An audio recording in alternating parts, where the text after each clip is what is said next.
Microsoft word 2007 এ ব্যবহৃত বিভিন্ন কিবোর্ডের শর্টকাট। এই কিবোর্ডের শর্টকাটগুলো আমরা কী করি, সচরাচর দেখবেন সবসময় অনবরত আমরা কিন্তু ব্যবহার করে থাকি, কারণ এগুলো আমাদের সবসময় প্রয়োজন লাগে। তাই আমি সেগুলো আপনাদের দিয়ে দিয়েছি, আপনারা দেখে নিতে পারেন। যেমন ধরুন কাট, আমরা কোনো লেখাকে যদি কাট করতে চাই তখন আমরা কি করব, Ctrl+X দাবিয়ে আমরা কিন্তু সেই লেখাটিকে কাট করতে পারবো। কপি করতে গেলে কী করতে হবে, Ctrl+C, এবং পেস্ট করতে গেলে কি করতে হবে, Ctrl+V দাবাতে হবে। আর কোনো লেখাকে যদি আমরা বোল্ড করতে চাই বা মোটা করতে চাই সেই হিসেবে আমরা Ctrl+B একসঙ্গে প্রেস করব। ইতালিক হচ্ছে কি, আমরা লেখাকে আমরা বেঁকাতে পারি। কোনো লেখা আমরা লিখেছি, সুন্দর করে টাইপ করেছি, সেটাকে আমরা যদি বেঁকিয়ে স্টাইলে বা বেঁকানো স্টাইলে আমরা আনতে চাই তখন আমাদের কী হতে হবে, Ctrl+I দাবাতে হবে। আন্ডারলাইনের ক্ষেত্রে কোনো লেখার নিচে যদি আমরা আন্ডারলাইন নিতে চাই তখন আমরা কী করব, Ctrl+U দাবাবো, একসঙ্গে প্রেস করব।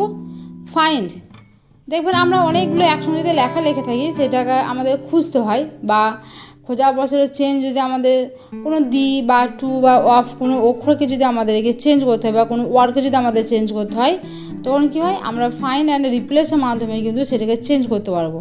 ফাইন্ডের মাধ্যমে চেঞ্জ করার পর রিপ্লেস করে নতুন আমরা পুরনো কোনো ওয়ার্ডকে আমরা চেঞ্জ করে যদি নতুন আমরা ওয়ার্ড দিতে চাই তখন আমরা কি ফাইন্ডের জায়গায় পুরনো ওয়ার্ডটি লিখবো এবং রিপ্লেসের জায়গায় নতুন ওয়ার্ডটি লিখবো, তাহলে আমরা পুরনো ওয়ার্ডটি চেঞ্জে নতুনে কিন্তু চলে আসবে ফাইন। তাহলে আমরা কীভাবে পাচ্ছি, Ctrl+F দাবিয়ে।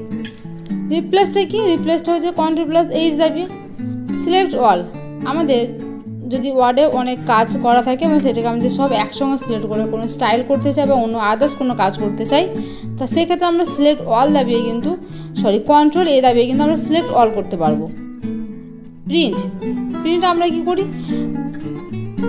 ফাইল অপশানে ক্লিক করে তারপর প্রিন্ট অপশানে গিয়ে আমরা কিন্তু কোনো পেজকে আমরা যদি ছাপিয়ে নিতে চাই তাহলে আমাদের প্রিন্ট করতে হয়, ফাইল অপশানে ক্লিক করে অনেক কিছু করতে হয়, কিন্তু আমরা কিবোর্ডে Ctrl+P দাবিয়ে কিন্তু আমরা প্রিন্ট অপশানটা সহজেই পেয়ে যাব।